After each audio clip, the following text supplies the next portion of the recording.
Welcome to the IAA Transportation Podcast. So welcome to a new episode of the IAA Transportation Podcast, live from IAA Transportation 2024 Hall 18. My name is Dominic Libben from the IAA Communications team, and today we are diving into an exciting conversation about electric commercial vehicles, digital products, and the connected ecosystem. Joining me are two industry leaders, Marvin Ruf from Here Technologies and Guido Cocola from Volta Trucks. Marvin and Guido, thank you for joining us today. Thanks a lot, Dominic. Great to be here. Thank you, Dominic. Very excited. Before we get into the details, can you both introduce yourself and share a bit about what your companies do? Maybe, Marvin, will you start? Sure, let me start. My name is Marvin Ruf, and I work as a senior account executive for Here Technologies. My background itself is automotive engineering, which I studied here at Technical University of Berlin, and I've previously worked at multiple OEMs. Last, that was for Daimler Trucks and Buses, so there was in business development and strategic partnership management. In general, our company, Here Technologies, is a location technology company that provides advanced solutions for many different use cases in automotive. Mainly, we're looking at navigation, ADAS, self-driving, electric vehicles, but also fleet management and much other fancy, cool stuff. I myself, it's my role to manage key accounts in our region, in the EMEA region, and consult them to make the most out of our map and maximize the use of it to have cool customer experiences. That sounds very awesome. Thank you very much. And Guido, can you introduce yourself? Yeah, sure. So my name is Guido. I think I'm going to go shorter with what Marvin did, actually. I've been in the automotive industry for more than a decade now. Before I was into the luxury supercar segment, which is totally different from where I'm now with the truck industry and logistics. A different world, very exciting, very peculiar from one side. I look after the digital product sphere and ecosystem here in Volta Trucks. This is something that personally also always enjoy to do and I like. We go a department that the responsibility is to build what are a solution that our customer partner, also third-party businesses, that's nothing to do with logistics eventually, that can benefit from getting the same data, the same information, and also sharing what can be a new business model, innovative business model across them. So this is part of what we call the technology layer around the Volta Zero, which is what Volta Trucks mainly manufacture, what we have been designing with the ground up to be totally new. We call that, let's say, the truck of the future, and is designed to be very safe for last mile work. Specifically because we've got this new cab is a unique design which allows you one of the biggest, if not the biggest, view that the truck can allow to driver, and is also safe because it has got a lower driving position, be very perfect for last mile logistics. So the goal is to deliver the safest truck to our cities in a sustainable way. That's awesome. And as I already said in the introduction, IAA Transportation already started actually today. And at IAA Transportation, we have the slogan, People and Goods on the Move. And my question is now, Guido, what does the slogan, People and Goods on the Move, mean to you? I'm going to share actually a story, which I already started the introduction, which is when I moved from the super, let's say, car ways of working, let's call it this way, to the logistic truck one, I literally could appreciate, which is something I didn't appreciate before, so my fault, but I literally could appreciate how complex is the supply chain, how complex is ensuring that something goes from A to B, right? It's so difficult, and everyone into this chain plays a very important and specific role. You just remove one piece of the puzzle and everything fall apart. And so I started since that moment to start looking when I travel, when I'm in an airplane or when I'm in buses or train, always to look at all the companies, how many people are around. And I moved this parallelism to this way of moving goods to also how people move, like myself, when I move again, as mentioned, with airplane or with transportation with buses, you would see how many companies, how many people are coming together to make these things actually happen. So when I saw this slogan, I thought, it literally brought me back to this thinking, which is very complex, is very important, right? We give it for granted that something comes just on the first step, every parcel, and therefore is very unique in its inside. It really connected me with this personal experience that I had when I started with Volt. Yeah, that's actually pretty cool. Thank you very much. It's a very nice story, and I can actually pretty much relate to it, to be honest. Marvin, what about you? What does people and goods on the move mean to you? Yeah, first of all, I think our beautiful industry in commercial vehicles is quite in a change right now. So I think On the Move describes it very well. We're shifting to decarbonization. New vehicles come out almost on a weekly right now. New players entering the market. So definitely a moving industry. And that doesn't only apply to trucks. It also applies to buses. So I think good slogan to put together what's happening in the industry that we all love. Okay, and the next question is, what are your expectations for this year's IAA Transportation, and what topic are you presenting here at IAA? Marvin, maybe you would like to start. Sure. So first of all, IAA Transportation, I love it. I've been there all the last times in different companies, in different roles, but I always ended up going there because I think it's a fantastic ground to meet people, to network, to find the right decision makers in the commercial vehicle industry, and really get inspired to see what's going to be on the streets in the next couple of years, in the next couple of months, sometimes even. I think it gives you a bit of a glimpse of the future. Our company here, Technologies, we have an own very nice booth being set up in Hall 12, right next to Volkswagen Nutzfahrzeuge and Tesla, the big one.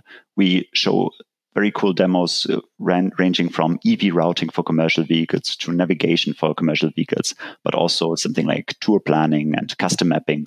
So I think tons of topics to discuss whenever people come by. We're very happy to engage. Yeah, that sounds very, very useful. As I say, I have a passenger car. I'm a normal passenger car, which is electric, and I also need a good route planner in order to get from A to B. So I think it's even more important for commercial vehicles because they just need way more energy, right?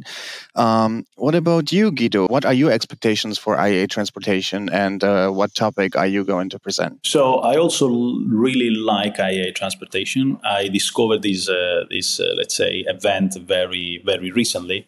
And it's very cool to see a lot of players coming together, but also other businesses that they provide a solution and a lot of technology. I still remember 2 years ago when I saw some of the tracking ICE technology, the different company like Bosch and that were showing. They were very, very interesting to see actually being applied not only to the passenger vehicle, but also to the truck industry, which is very important, specifically for driving, when we talk about also safety, the other companies are doing. So I'm very interested in IAA. I'm very looking forward also for my colleagues there, also sharing the IAA there on the booth to pass all the story, all the people they've been talking to, and all the new stuff that are coming around from our, let's say, colleagues that are in other companies. What we are going to show is our let's say, reinvented Volta Zero. We went from a bespoke design to be more modular. So we redesigned what we were bringing to market last year. As a startup, there are a lot of steps that you need to do, to learn what is the best product for your customer. And this is what we did. So we went through a very interesting journey, and we finally nailed it down what has to be the product that our customer wants. We are showing there at the IAA. We are in Hall 27, booth FO3, with also a partner, which is UNA. And then we'll also test drive at the Hall 11, where we show the truck around and people can drive it. At the moment, all the feedback that we receive from past experiences, that's very nice to drive, very comfortable and easy to take around. So, by the way, if you're there, Dominic, take a chance and go and drive it yourself. The future of commercial vehicles, and not only commercial vehicles, but vehicles in general, are going to be electric. I think we're on the same page here. What are some of the challenges specific to this sector, and how does it differ from passenger EV adoption? Because, as I said, I also own a passenger car, and I still have some problems with route planning and all that in order to come from A to B. But the commercial vehicle sector is something else. So maybe we start with Marvin, because you're inventing the route planner. So what are the problems here? Yes, and maybe before starting with with the problems, let's look at the chance. In general, I think what the industry is aiming for is moving towards a vision of zero emission transportation. And I think this is a very, very big goal and something that would actually really help our planet for the future. So I think every challenge we face on that way is one that we have a good motivation to overcome. And you're absolutely right. When it comes to passenger vehicles and commercial vehicles, electrification, very different use cases. Very many things are different, though a couple of them are indeed very similar. First of all, use cases within commercial vehicles, there's a big spectrum of very plannable use cases. I'm looking now mainly at electric city buses that go the same route every day. Exactly the same station at the same time they're going to arrive. The same goes for last mile delivery, sometimes even mid mile delivery. Those vehicles have a very plannable route. And this is where electrification is ideally for, because you don't need to, as in your private car, you always want a big battery so that you have most flexibility when it comes to doing something unplanned.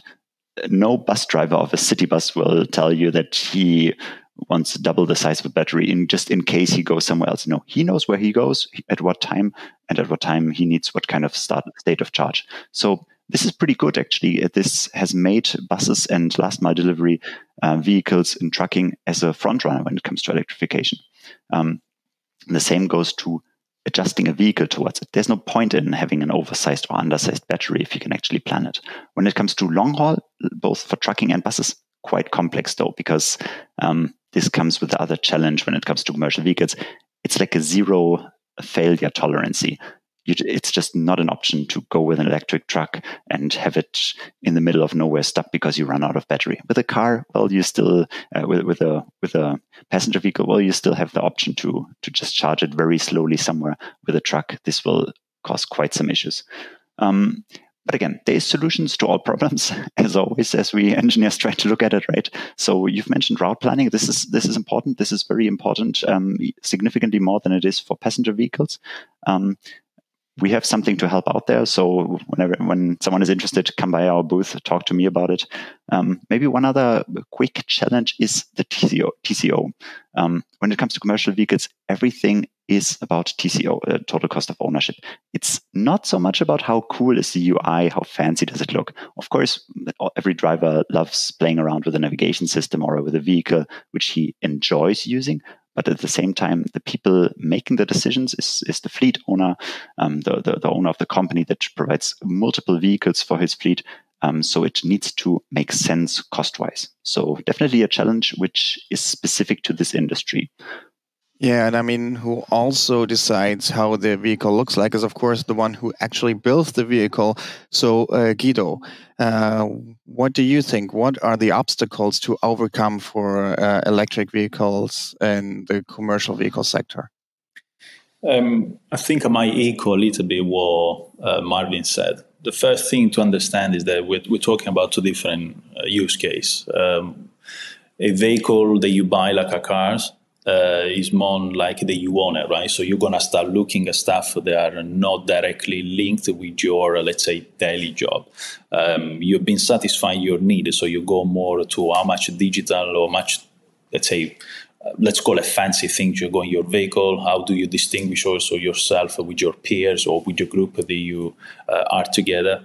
You want something that is more it's more a product that also you might show, and has to be very specific to what are the things that you look after.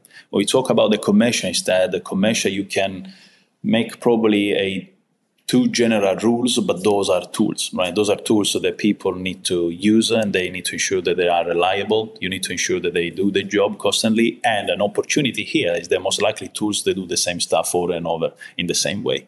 So if you look, Marvin talked about the buses, but you can do the same thinking also with trucks. When you do for the logistic, a lot of companies, they use the same routing, not so much because they get it crazy and do the same route, but because they also understand how the performance are of a vehicle, so they can optimize the same route, and they can optimize also how they share eventually a workload with different drivers, or eventually with different stops, with different journey, with different shifts. The challenges, they're still around the EV, where it's not just a company that's going to solve, in my opinion, but there should be also an ecosystem and an attitude, and also a lot of investment coming from eventually institution. Is also about the infrastructure. Is also about how do you fit this product in something that for you in reality is new. We've been taking years to adjust on what a combustion engine is. So now we've got accustomed, right? But now we've got a different technology, which is outside the hood looks the same, but under the hood is slightly different. So when you got these people that they want to use this tool, they want to buy it, there should be also education. A lot of customers, a lot of fleet operators, they need to be educated what does it mean eventually running with an EV truck. Also showing them, this is something that we learn actually, that there is a lot of people talking about, range anxiety, but in reality, once you do the same route over and over again, actually you realize that the range is not the problem, right? The range becomes the maintenance, but the maintenance is easy. So what is the next problem? So at the end, you get, like Martin said, also to the TCO. Is the TCO still compelling? We believe it is, but there are some infrastructures that needs to be resolved. I want to tell a story here as well, another story, which I learned from a customer. And when I was talking to them, and there was this company in a city. I'm not going to say the city, I'm not going to say the country, because I don't want to, point finger, one country is better than the other. But they had a fleet of 5,000 vehicles, and the majority of them were electric. And when they were going to charge those vehicles, all the city were going blackout was in blackout, right? So you couldn't get any energy. The houses all around, they didn't have anything now to charge or to do anything. And this is a problem. You don't think as a first order of magnitude and cause effect, but this is a problem. So again, the infrastructure, how do you manage all this ecosystem? That's why also digital product solution can help you, is very important, beside the product be electrical per se. Yeah, of course. And everyone is talking about digitalization here, but I don't want to go too deep into digitalization now, because there is something even like better, or not better, but kind of, a part of digitalization everyone is talking about right now, and this is called artificial intelligence, or AI. And how do you see AI impacting transportation and commercial vehicles? Marvin, can you start with your opinion here? Sure.